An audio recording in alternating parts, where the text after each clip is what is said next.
On करके भी बताइए। ओके, ये कहाँ तक नजर आ रहा है इसमें? यहाँ तक?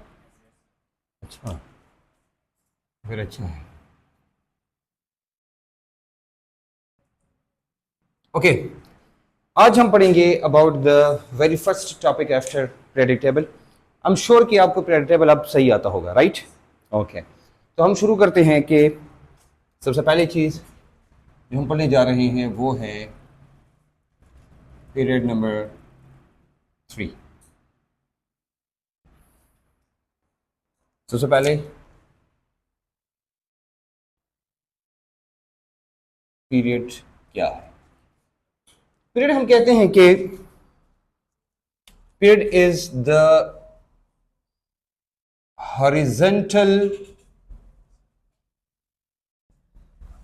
horizontal rows in the periodic table। ये पीरियडिक टेबल के अंदर जो हॉरिजॉन्टल रोज होते हैं, देखो ये पीरियडिक टेबल है ऐसा,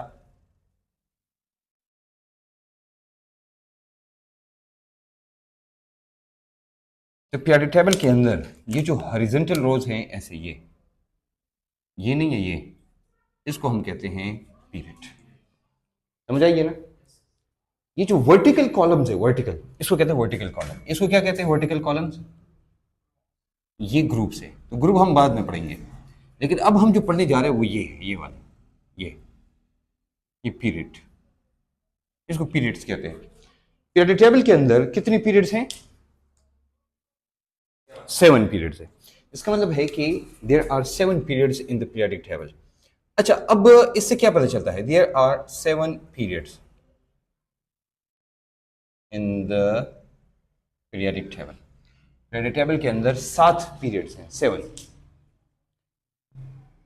एक पीरियड क्या शो करता है पीरियडिक टेबल में, या किसी एटम? शेल। यस, क्या शो करता है? शेल शो करता है। इसका मतलब कि अगर कोई फर्स्ट पीरियड में है, गौर से मेरी बात सुनना, तो इसमें एक शेल होगा। कोई दूसरे पीरियड में है, इसका मतलब उसके अंदर 2 शेल्स होंगे, और कोई तीसरे में है तो इसका मतलब उसके अंदर 3। इसका मतलब है number of period is equal to number of shells. तो जितनी पीरियड होंगी उतनी ही उसमें शेल्स होते हैं। Is it clear? Okay, 7 periods, इसका मतलब किसी एटम के अंदर मैक्सिमम शेल्स कितने हैं? क्लियर हो गया ना? एक एटम के अंदर मैक्सिमम शेल्स ये 7 ही हो सकते हैं, उससे ज्यादा नहीं हो सकते। तो हम कहते हैं भाई मैक्सिमम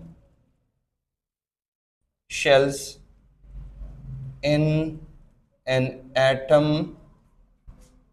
वो है 8 ना? 7। ओके ओके, ये तो हो गया जनाब ये वाला। लेकिन अब हम जो पढ़ने जा रहे हैं, या हमारे कोर्स में जो मेनली पीरियड है वो है period number 3। We are gonna talk about the period number 3। और आई एम श्योर कि पीरियड नंबर 3 में जो जो एलिमेंट्स हैं वो आपको याद होंगे। कौन कौन से एलिमेंट्स हैं पीरियड नंबर? जी हाँ, एग्जैक्टली वही है। क्या है? ना, मांग, एग्जैक्टली, ना, मांग, अली से, पैसे, कल, और। ना, मांग, अली से, पैसे, कल, और। ये पीरियड इसके बाद हम पढ़ेंगे, और तकरीबन इस किताब की, ये चैप्टर के आधी प्रॉपर्टीज, यानी आधा चैप्टर आपका पूरा का पूरा हम इस पीरियड से एक्सप्लेन करेंगे, क्योंकि ये जरूरी है। लेफ्ट राइट हम जाते हैं तो सबसे पहले मेटल होता है, फिर मेटलोइड होता है, और फिर नॉन मेटल्स होते हैं। अब इनमें से प्रॉपर्टीज क्या होता है, क्या होती है, मतलब वेरिएशन आती है। हम कहीं जाते हैं पीरियड टेबल में, यहां से यहां तक आते हैं, तो क्या चेंजेस आती है वो हमें पीरियड ही बता सकता है। सोचो, आपने ये जानना है ना, हम ये जानने की कोशिश करते हैं कि भाई लेफ्ट राइट जाते हैं तो क्या होता है। तो ये जो अंडरस्टैंडिंग है, एलिमेंट्स की अंडरस्टैंडिंग, वो आप सिर्फ पीरियड से ही बता सकते हैं, ग्रुप से तो नहीं बता सकते ना। इसके लिए पीरियड की अंडरस्टैंडिंग इंतहाई जरूरी है। Is it clear? ओके, ये हमें पता चला। तो हम जब इसकी बात करते हैं, हम कहते हैं these are actually the elements in the period. इसमें अब टाइप्स ऑफ, इनमें टाइप्स ऑफ एलिमेंट्स हैं, इसमें मुख्तलिफ टाइप्स ऑफ एलिमेंट्स हैं। अब टाइप्स ऑफ एलिमेंट्स क्या है? हम कहते हैं टाइप्स ऑफ एलिमेंट्स में सबसे पहले हैं सोडियम, फिर मैग्नीशियम और फिर एल्यूमिनियम, ये तीन, ये मैं एक कैटेगरी में लेता हूं। उसके बाद से पैसे कल, ये दूसरी कैटेगरी में लेता हूं, और आर्गान जो है तीसरी कैटेगरी में लेता हूं। मतलब we have 3 categories in here. ये जो 3 कैटेगरीज है, याद रखना, ये जो मैंने 3 कैटेगरीज इसकी बनाई, ये 3 कैटेगरीज किसके बेस पे है आपके ख्याल में? These are sorry on the basis of type of bond, कौन सा बॉन्ड ये बनाते हैं। सबसे पहले देखो, मैंने आपको पहले कहा पीरियोडिक टेबल को इतनी डिटेल में पढ़ने की क्या जरूरत थी? वो ये जरूरत थी कि आगे हम जो भी पढ़े आपको याद हो। मेटल मेटल के साथ बॉन्ड बनाएगा, कौन सा बॉन्ड होगा? Metallic bond. नॉन मेटल के साथ बॉन्ड बनाएगा, कौन सा बॉन्ड होगा? कौन सा? कोवेलेंट। और जो नोबल गैसेस है वो कौन सा बॉन्ड बनाएंगे? वो बॉन्ड नहीं बनाते, वो वंडरवाल फोर्सेस बनाते हैं। इसी वजह से हमने कहा 3 में डिवाइडेड है। इसका मतलब ये हुआ जो फर्स्ट है ये वाला, ये हमारे पास मेटल्स है। क्या है? मेटल्स। ये क्या है? ये नॉन मेटल्स है। और ये क्या है? ये नोबल गैसेस है। ये 3 में हमने डिवाइड किया। तो जो ये मेटल है इधर होगा मेटालिक बॉन्ड। कौन सा बॉन्ड होगा? मेटालिक बॉन्ड होगा। ये यहां कौन सा बॉन्ड होगा? हां, कोवेलेंट बॉन्ड होगा। Covalent bond is here. और यहां पर क्या होगा? यहां पर वांडरवाल फोर्सेस होंगी। ये सबसे इंपॉर्टेंट है। ठीक है, ये हमारे पास है। एनीवेज, हमारे पास ये 3 कैटेगरीज हो गई। वही हमारे पास बॉन्डिंग ऐसी बनती है। तो ये बॉन्डिंग आपके लिए जानना बहुत जरूरी है। हमने कहा इसकी नेचर क्या है? मेटल है। उसके बाद ये नॉन मेटल है, ये सारे नॉन मेटल्स हैं। लेकिन on the basis of bond मैंने इसको डिवाइड किया, क्योंकि आगे हमने प्रॉपर्टीज पढ़नी है on the basis of their bond, कि कौन सा बॉन्ड वो बनाते हैं। ठीक है, तो हमने कहा भाई कि ये क्या है? मेटल है तो मेटालिक बॉन्ड, नॉन मेटल है तो कोवेलेंट बॉन्ड, और ये नोबल गैस। मुझे एक बात बताइए, फर्स्ट ईयर का टॉपिक है और उसी से मैं आपसे पूछना चाह रहा हूं, जब मेटालिक बॉन्ड होगा, यानी चलो कोवेलेंट बॉन्ड होगा, उसकी एनर्जी को हम क्या कहेंगे? Bond energy. यानी कोवेलेंट बॉन्ड को तोड़ने के लिए या कोवेलेंट बॉन्ड को बनाने के लिए जो एनर्जी चाहिए, that is called bond energy. Is it clear now? Covalent bond को बनाने के लिए या कोवेलेंट बॉन्ड को तोड़ने के लिए जो एनर्जी चाहिए उसको हम कहते हैं बॉन्ड एनर्जी। ये टर्म्स बार बार हम इस्तेमाल करेंगे, इसलिए ये आपको क्लियर होनी चाहिए। हम बॉन्ड एनर्जी इसको कहते हैं। ओके, हम कौन सा बॉन्ड? कोवेलेंट बॉन्ड के लिए। अच्छा, मुझे एक बात बताइए कि अगर कहीं पर मेटालिक बॉन्ड को तोड़ने के लिए जो एनर्जी चाहिए उसको क्या कहेंगे? ना ना ना ना बाबा। तो फिर आयनिक बॉन्ड के लिए क्या? ठीक है, देखो ये फर्स्ट ईयर का टॉपिक है। एक्चुअली फर्स्ट ईयर में आपको याद होगा, आपने सॉलिड पढ़ा होगा, टाइप्स ऑफ सॉलिड्स पढ़े होंगे, उसमें बॉन्ड्स होते थे। फिर आपने कहा इसकी एनर्जी ज्यादा है, इसकी एनर्जी कम है। याद है ना कि नहीं याद है? आपको नहीं पता था फर्स्ट ईयर में मैं भी हूं इस दुनिया में? उस वक्त आपको नहीं पता था? फिर आ जाते आप कैसे भूलते? फिर एक दफा आप पढ़ तो लेते। हमने कहा भाई बॉन्ड एनर्जी, क्योंकि कोवेलेंट बॉन्ड। हमने कहा भाई मेटालिक बॉन्ड अगर है, तो मेटालिक बॉन्ड अगर किसी में है, याद रखना उसको हम कहते हैं that is called binding energy. तो क्या कहते हैं? Binding energy. अभी ने कहना कि चॉइस में छोड़ा था सर। अक्सर हम बच्चों से पूछते हैं ना, सर ये बताओ कि ये वाला इसे ये क्या है? कहते सर ओहो ये तो हमने चॉइस में छोड़ा था फर्स्ट ईयर में। हमने भी चॉइस में छोड़ा था। ओके, और आयनिक बॉन्ड की एनर्जी को क्या कहते हैं? उसको, हाँ ये आपको पता है, उसको कहते हैं लैटिस एनर्जी। हम कहते हैं भाई ये कौन सा बॉन्ड होता है? ये एक्चुअली होता है आयनिक बॉन्ड। आयनिक बॉन्ड के लिए जो एनर्जी चाहिए उसको कहते हैं लैटिस एनर्जी। तो हमारे पास 3 किस्म की एनर्जीज हैं, बॉन्ड एनर्जी, बाइंडिंग एनर्जी और लैटिस एनर्जी। ये तीनों इस चैप्टर के अंदर बार बार हम पढ़ेंगे, बार बार। स्पेशली इस चैप्टर के अंदर लैटिस एनर्जी बहुत ज्यादा इस्तेमाल होती है। क्योंकि हम पढ़ते हैं भाई कि लैटिस एनर्जी ज़्यादा हो तो सॉल्युबिलिटी कम होती है, लैटिस एनर्जी ज़्यादा है तो थर्मल स्टेबिलिटी ज़्यादा होती है, लैटिस एनर्जी ये, लैटिस एनर्जी वो, साइज ये होगा तो वो क्या होगा, वगैरह वगैरह। ये बातें बार बार हम पढ़ेंगे, इसलिए आपको हर चीज़ क्लियर क्रिस्टल होनी चाहिए। जो टॉपिक है या उसके अंदर जो कंसेप्ट है स्पेशली वो 100% क्लियर होना चाहिए। बाकी देखो, इनऑर्गेनिक केमिस्ट्री की एक बात बताऊं मैं, इनऑर्गेनिक केमिस्ट्री की अक्सर एक जुमले के पीछे पूरी की पूरी कहानी होती है। ऑर्गेनिक अगर आप खुद पढ़ेंगे तो शायद समझ जाएंगे, इतना बड़ा मसला नहीं होता, लेकिन इनऑर्गेनिक केमिस्ट्री टीचर के बगैर समझना, सही समझना, ये बहुत मुश्किल है। सरसरी तो आप समझ जाएंगे ना पेपर के लिए, कल आप फिर भूल जाएंगे एमडीकेट के लिए, फिर आपको पढ़नी पड़ेगी। तो एक टाइम सही पढ़े, सही कि फिर आपको ये याद हो। Anyways, so let's talk about, इसके बाद हम पढ़े भाई पीरियड 3, आपको पता चल गया। तो पहला टॉपिक जो है, जो प्रॉपर हम टॉपिक पढ़ते हैं वो है एटॉमिक रेडियस।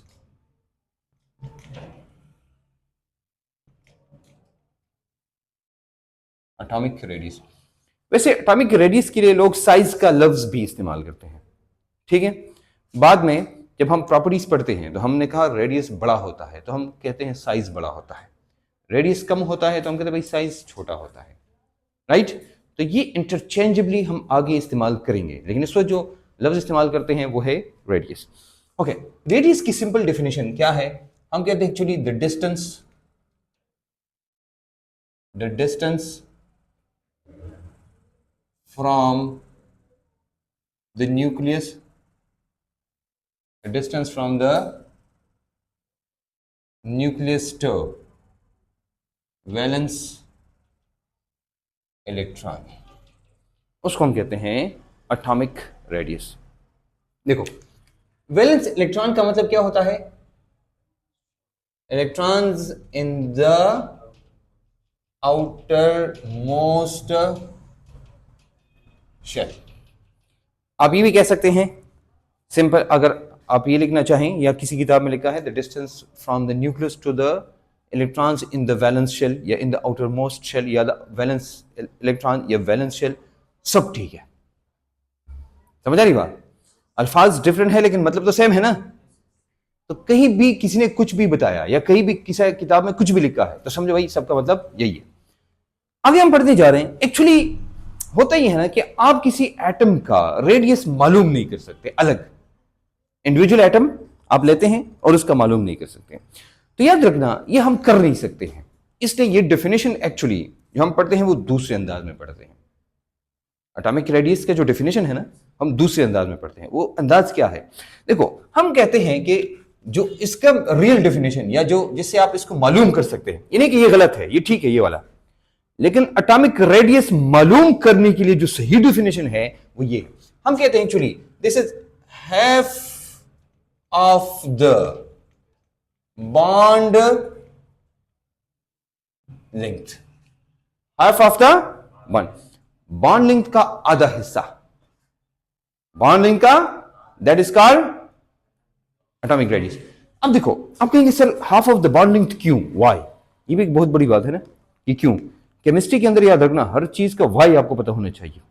आप कुछ भी कहते हैं, किसी ने कहा ये एक्सेप्शनल केस है तो उनसे पूछिए क्यों। हर एक्सेप्शनल केस के पीछे, हर कंसेप्ट के पीछे, हर टॉपिक के पीछे कोई ना कोई रीजन होती है। Without reason you can not say anything. ये बात आपको क्लियर होनी चाहिए, ठीक है। तो केमिस्ट्री के अंदर आप मुझसे किसी भी चीज के अंदर वाई पूछ सकते हैं कि वाई सर ये क्यों ऐसा होता है, मैं उसके जवाब दूंगा। मैंने जवाब नहीं दिया इसका मतलब है भाई कि मेरा खुद कंसेप्ट हिला हुआ है, ठीक है ना। तो हम कहते हैं भाई क्यों, why individual atom can not be calculated. हम इसको कैलकुलेट क्यों नहीं कर सकते हैं, यहां तक समझ गए ना। हमने क्या कहा? देखो, सबसे पहले ये एक एटम है, ये एटम है, तो एटम का, वैसे एटम के पार्ट्स तो पता होंगे ना आपको, ओके। इसको हम कहते हैं न्यूक्लियस। ये वैसे जो एटम होता है उसके दो पार्ट्स होते हैं। कौन सा? नहीं, वो तो बाद में बातें हैं। एटम के दो पार्ट है, उसको हम कहते हैं, एक को हम कहते हैं न्यूक्लियर रीजन। कौन सा रीजन?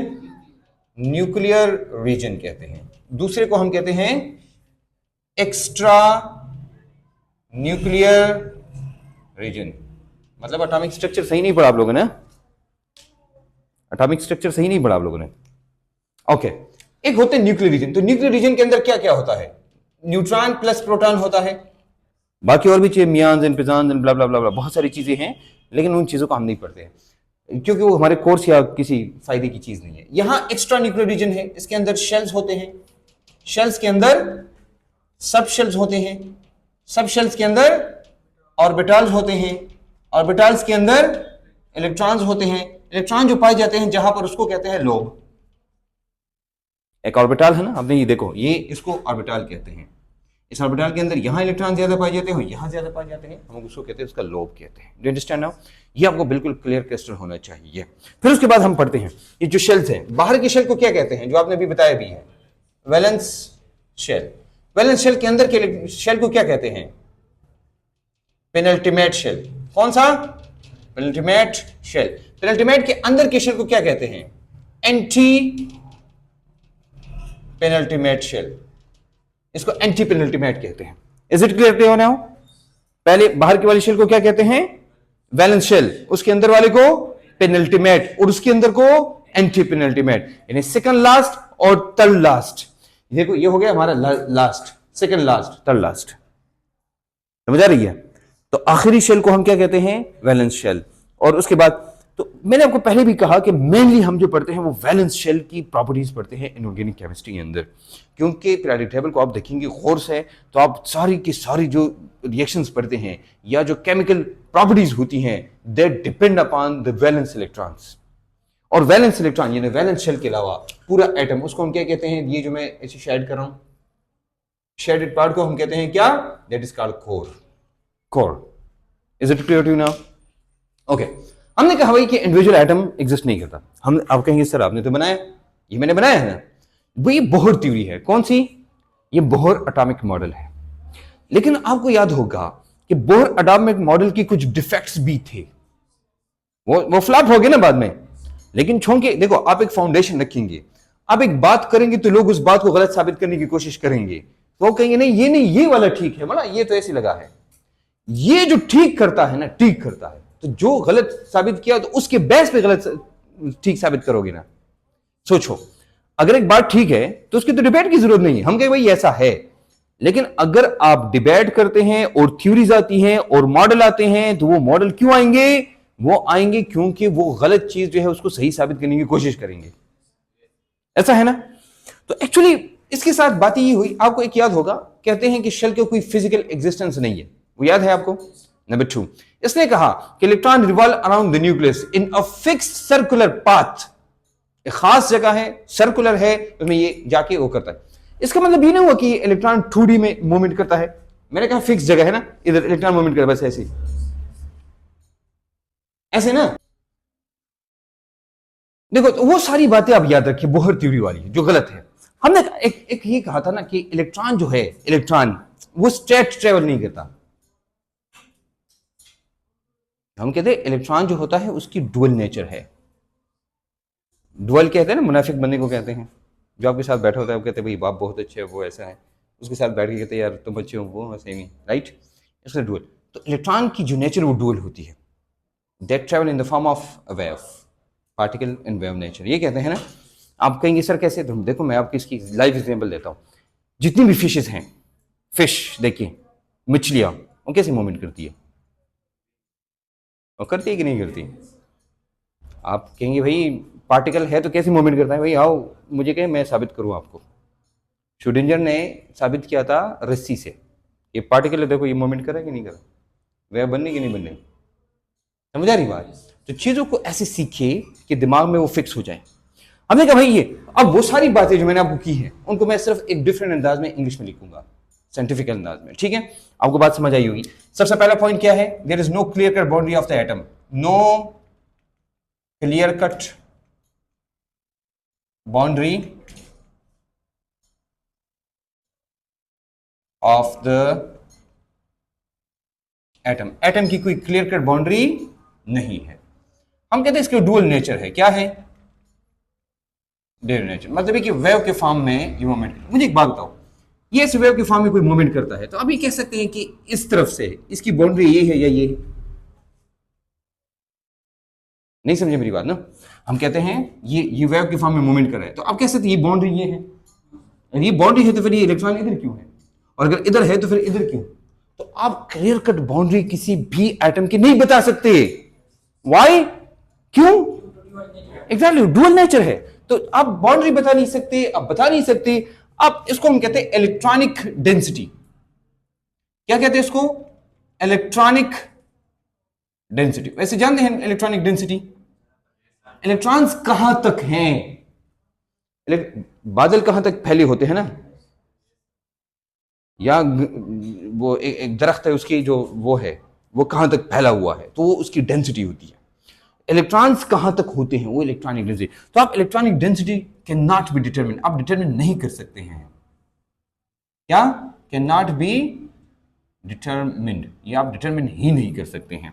तो जब आप डिटरमिन नहीं कर सकते हैं तो फिर कैसे? और हम कहते हैं भाई एटम इज एक्सट्रीमली स्मॉल। ये क्या होता है? एक्सट्रीमली स्मॉल होता है। पांचवा, हम कहते हैं कि ये फ्री स्टेट में atom is not present in free state in nature. ये तो नहीं कि भाई एटम जो है अलग अलग एटम होते हैं और जब आप उसको लेंगे और फिर कहेंगे भाई ये लो हमारा एटम है, ठीक है। अक्सर लोग मुझे कहते हैं सर आपने इलेक्ट्रॉन देखा है, तो मैं उसको जवाब में कहता हूं आपने एटम देखा है? एटम इतना छोटा है कि आप नहीं देख सकते, एक एटम, बाकी हम सब एटम से बने हैं ना, एक एटम अलग आप देख सकते हैं? नहीं, इतना छोटा होता है। तो भाई इनकी वजह से, इन चीजों की वजह से हम इसकी बाउंड्री मालूम नहीं कर सकते और हम एटॉमिक रेडियस किसी एक एटम का मालूम नहीं कर सकते हैं। Is it clear to you now? Okay, हमने कहा कि एटम जो है वो बहुत छोटा होता है और उसकी बाउंड्री मालूम करना ऑलमोस्ट इम्पॉसिबल होता है किसी एक एटम को लेके। उसकी कई वजूहात है। हमने कहा वो इसलिए क्योंकि बाउंड्री नहीं होती, उसकी डुअल नेचर होती है, वेव की फॉर्म में भी है और पार्टिकल तो है। इलेक्ट्रॉनिक डेंसिटी उसकी आप डिटरमिन नहीं कर सकते भाई उसकी यहां तक ये फैली हुई है और यहां तक नहीं है। देखो अब पहले जो ये मैंने मॉडल बनाया ये वाला, ये बोहर्स एटॉमिक मॉडल है। आप एटम को गूगल करेंगे ना तो आपको कोई ऐसा स्ट्रक्चर मिलेगा, ये देखो आपने ऐसा ऐसा कोई स्ट्रक्चर मिलेगा आपको। ये स्ट्रक्चर का क्या मतलब है? आप मुझे बता सकते हैं कि व्हाट डज इट मीन? ये उधर से किस बात पर डिफरेंट है? हाँ, ये उधर उस एटम से किस किस चीज में डिफरेंट है मुझे बताएं। एग्जैक्टली, इलेक्ट्रॉन 3D में मूवमेंट करता है। किसमें? और आपने एक और जुमला देखा होगा, बार बार आपने केमिस्ट्री एंड फिजिक्स में देखा होगा, X Y Z are just conventions. ये लफ्ज अगर आपको याद है ठीक है, नहीं तो मैं आपको एक्सप्लेन करूंगा आगे। कन्वेंशंस का मतलब ये है कि ये हम कहते हैं एक्स एक्सिस, तो दूसरे को हम वाई एक्सिस कहते हैं और तीसरे को हम जेड एक्सिस कहते हैं। आपने केमिस्ट्री में कई दफा देखा होगा जब बॉन्ड बनता है तो जेड एक्सिस को एक्स या एक्स को जेड कंसिडर करते हैं। अब आपके लिए बड़ी शॉकिंग बात होगी ना, ये मैं आपको कई जगह आपकी बुक में दिखा सकता हूं, ठीक है ना। हम कहते हैं पी एक्स मिलता है तो कौन सा बॉन्ड बनता है, पी वाई मिलता है तो कौन सा बॉन्ड बनता है, और पी जेड मिलते हैं तो कौन सा बॉन्ड बनता है। अब मुझे एक बात बताइएगा, फ्लोरीन में अनपेयर्ड इलेक्ट्रॉन कौन सा सबशेल कौन सा होता है ऑर्बिटल का? पीजेड का होता है। वही पीजेड दूसरी पीजेड के साथ मिलता है, कौन सा बॉन्ड बनाता है? सिग्मा बॉन्ड बनाता है। तो बात पता चल गई भाई कि ये जो एक्स वाई जी है ये क्या है? ये कन्वेंशन है। अब आपको सिर्फ अंडरस्टैंडिंग चाहिए, deep understanding of those concepts. समझ आ रही बात? मैं अक्सर कहता हूँ इलेक्ट्रोनेगेटिविटी, हम आगे टॉपिक पढ़ेंगे, बहुत डिटेल टॉपिक है। मैं इसमें केमिस्ट्री से ऐसे आगे पीछे हो जाता हूँ। मैंने एक बच्चे को कहा था इनऑर्गेनिक सेकंड ईयर में कि भाई कार्बन की इलेक्ट्रोनेगेटिविटी कॉमन नहीं रहती, 2.5 नहीं रहती। वैसे हम कहते हैं 2.5 है लेकिन होती नहीं है। वो कॉलेज में गया, उसका टीचर पढ़ा रहा था, टीचर को कहा कि सर ये तो नहीं रहते। उसने कहा ये हो नहीं सकता। तो अब मैं तो बच्चे को बाप बना देता हूं ना, आपको मैं पढ़ाऊं और आपको किसी ने कहा तो आप भाई आप रीजन मांगेंगे ना उससे, आपके नहीं तो मैं रीजन बताऊं।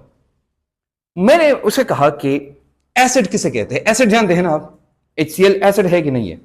गौर से देखना मेरी बात, अच्छा HCl, Cl के साथ H है तभी इसको एसिड कहते हैं, ऐसा है। मैंने लिखा C के साथ मैंने H लिखा, क्या इसको मैं एसिड कह सकता हूं? नहीं कहता हूं ना। ये O और H होगा, इसको मैं एसिड कहूंगा अगर ये नॉन मेटल के साथ अटैच है। ऐसा है कि नहीं है? मेटल के साथ अटैच है फिर भी नहीं है, मेटल के साथ अटैच है फिर भी नहीं है, क्योंकि मेटल की इलेक्ट्रोनेगेटिविटी सबसे कम है। मैंने आपको बताया था, फोन करो बाहर आया, साइमा का पसंदीदा हलवाई मंसूर, राइट? नहीं है मंसूर आज, ओके। तो ये मंसूर साहब को बताइएगा कि भाई यहां पर अगर मंसूर है तो मंसूर कमजोर है, कोई और उसे पूरा का पूरा सब कुछ लेगा, राइट? अब मुझे बताओ, लेकिन आपने COH अल्कोहल तो देखा होगा, अल्कोहल एसिड है कि नहीं है ना? लेकिन एक और एसिड में बताऊं, अगर आपको याद है C111C और इसके साथ H है, अब ये एसिड है कि नहीं है? एसिटिलीन एसिडिक नहीं है, आपकी बुक में क्लियर कट लिखा है एसिटिलीन इज स्लाइटली एसिडिक।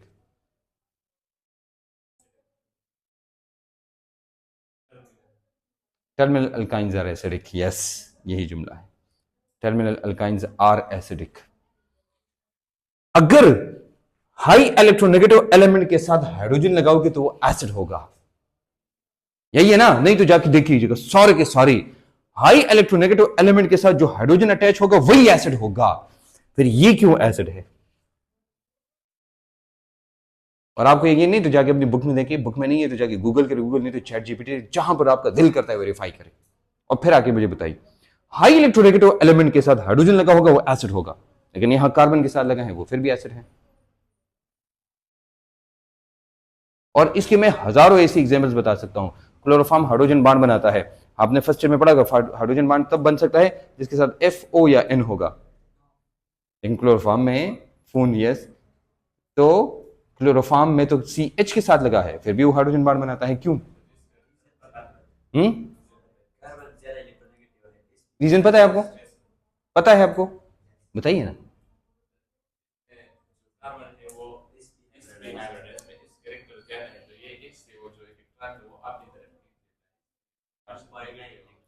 ठीक है, आपका जवाब ठीक है एक्चुअली, लेकिन आपको रीजन का सही पता नहीं था। मैं आपको रीजन बताता हूँ। एसिडिटी के मेजरमेंट यानी क्या वो होते हैं कि जिससे आप बता सकते हैं भाई ये हमारे पास एसिड है और ये एसिड नहीं है, ये स्ट्रॉन्ग एसिड है, ये वीक एसिड है, मुझे बताइए। हाँ ना करना, यही तो मसला है ना। ये आपके एसिड बेस चैप्टर का है, उसको कहते हैं ओ कार्डियो, क्या क्या कहते हैं उसको?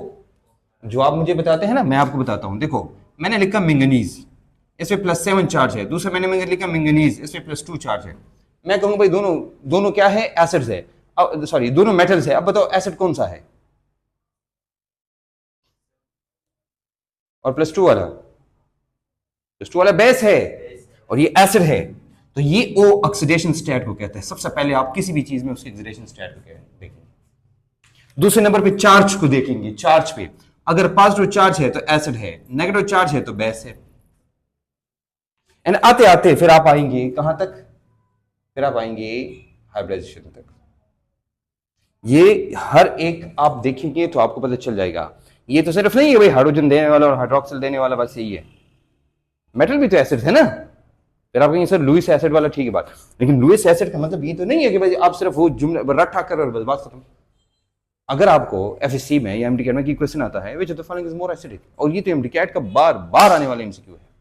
और आपको मैं एक और बात बताऊं, ये इनऑर्गेनिक केमिस्ट्री या ऑर्गेनिक से आता है, एसिड बेस MD में है ही नहीं, फिर भी ऐसे क्वेश्चन होते हैं। तो उसके लिए आपको ओ कार्डियो का पता होना चाहिए।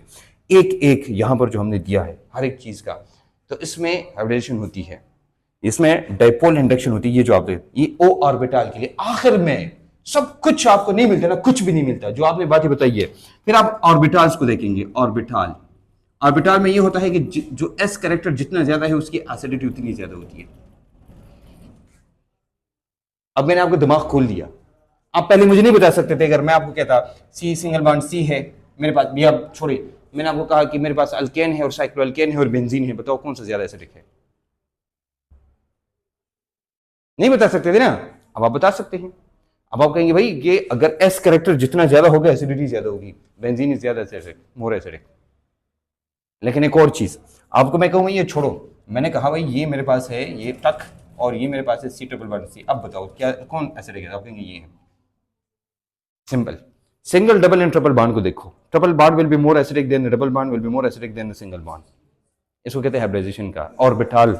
तो ये बिल्कुल आखिरी पॉइंट होता है, the last point. Exactly the last point.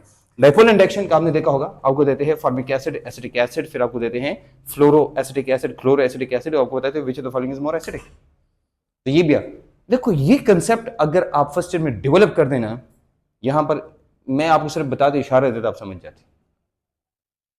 ये ऑर्गेनिक केमिस्ट्री में भी है, ऑर्गेनिक केमिस्ट्री में बकायदा ये एमडीकैट में और एफएससी दोनों में ये एमसीक्यूज आते हैं और ये कंसेप्ट भी आता है। समझ आई बात? ये जवाब आपका ठीक था, लेकिन आपको एग्जैक्ट पता नहीं था कि कैसे इस्तेमाल करना है। नहीं, बिल्कुल ठीक है, जवाब आपका बिल्कुल ठीक था, जवाब ने सही दिया, लेकिन आपके पीछे उसका लॉजिक पता होना चाहिए, फिर एप्लीकेशन का पता होना चाहिए, कहाँ पर मैं अप्लाई करूँगा। ठीक है, ओके। कल यही से हम शुरू करेंगे और हम trending of the atomic radius पढ़ेंगे, मेटालिक, ये बाकी सारी ग्रुप एंड पीरियड दोनों।